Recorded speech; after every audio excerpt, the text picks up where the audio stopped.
My name's Jean-Paul de Villiers. I am the CEO of the South African company Soventix. We're a German subsidiary. Our focus is the development and EPC construction of solar energy projects globally. I look after the sub-Saharan region, so anything south of basically Nigeria, etc. I look after. Can you give us an overview about the project and how it came to be and your experience with solar energy? Sure.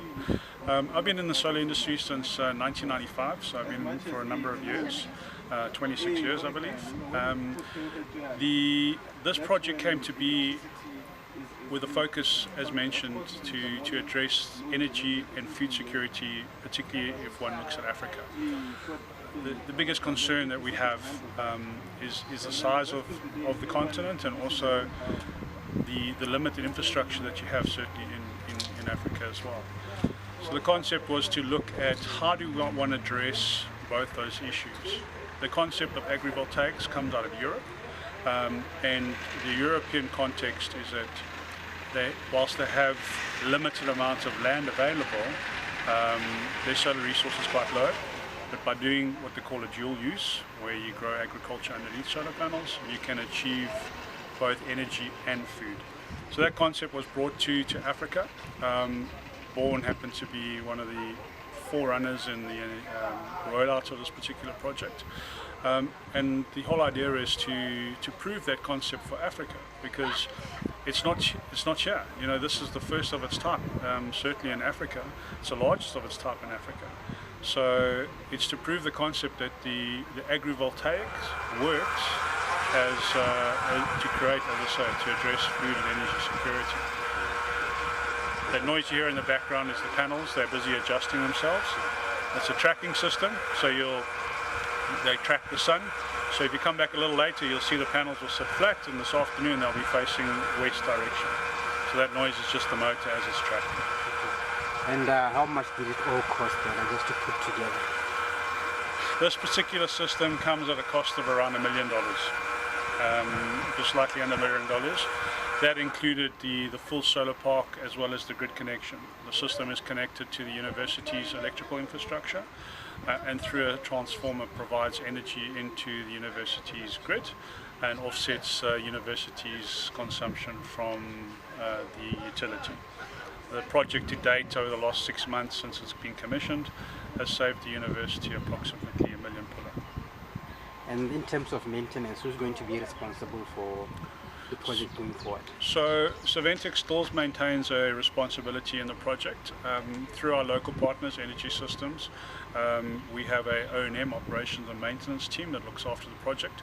The system gets monitored every single day from our O&M office in Cape Town, so we're always aware of what the system is producing. We're also aware of any issues that arise, so we are very easily able to get in touch with our local team, and our local team can address those issues. In terms of general operation and maintenance, panel cleaning is handled by our team locally, and we're also engaging BUAN University to allow their students to get involved, to understand the technology, to be able to understand how it all works, how it needs to be cleaned, how to maintain these projects. And what can you tell farmers about the importance of solar energy in their farm and everyday life?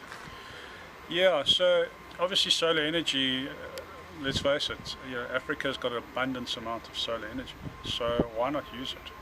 As mentioned, we do have an energy crisis in Africa as a whole. So by putting these kind of systems in, which can be decentralized, they don't have to be connected to a national grid. You can deploy these projects anywhere. So you have a small town, small village in the middle of nowhere, you're able to put in solar energy to generate power, as well as create a suitable environment underneath the solar panels to grow crops. So it's a win-win situation, and as mentioned, it creates energy and food security for a growing populace, where that is fairly limited at this stage. Any last words? Before we get to any last words, one of the questions or the concerns that one of the ministers raised here was the issue of theft. I would wish you could touch more on that, if how safe, how to keep your panel safe if I have this at a farm, and sure. Yeah. Yeah, so theft is a major concern for these particular panels, or panels in general. We typically use anti-tamper brackets, so once the panel has been mounted to its mounting structure, as you can see behind me, there's typically an anti-tamper bracket. That means that it can be removed, it's just very difficult to remove them. So it gives you more of a hindrance than anything. Obviously security of site is important. This particular site is on-site security. We have a fence around the site, but we try and secure the things as best as possible. The benefit with having these systems in the rural areas is with the engagement of the community, again, to grow crops, the benefit of the community, the energy is the benefit of the community, then you engage the community to actually look after the system themselves. So. Yeah, that was it. Yeah. Okay, last words, closing remarks. Yeah, last words would say, again mentioned this is a cutting edge project. It's first of its kind in Africa, first of its kind in Botswana, and I think it shows great progress in the adoption of the technology for Africa on a greater whole.